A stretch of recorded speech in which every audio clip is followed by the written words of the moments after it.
دشمن نے ایک کہاوت بنائی کہ عشق اور جنگ میں سب جائز ہے، لیکن اسلام نے کہا نہیں، نہ عشق میں سب کچھ جائز ہے، نہ جنگ میں سب کچھ جائز ہے۔ جو چیزیں حرام ہیں، جو چیزیں غلط ہیں، اور جو چیزیں انسانوں کی نگاہ میں بری ہیں، جو سماجک ویوستھا میں اچھی نہیں ہیں، آپ عشق اور جنگ کا نام دے کے ان کو اچھا نہیں کہہ سکتے۔ آپ عشق کا نام دے کے کسی بیٹی کے ساتھ زنا نہیں کر سکتے۔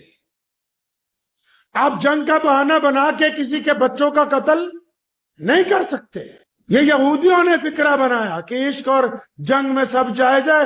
سلطان صلاح الدین ایوبی رحمۃ اللہ علیہ نے فرمایا بالکل غلط، عشق اور جنگ میں سب جائز نہیں ہے، بلکہ جو جائز چیزیں ہیں وہ ہمیشہ جائز رہیں گی، جو چیزیں حرام ہیں وہ عشق میں بھی حرام ہیں، میدان میں بھی حرام ہے۔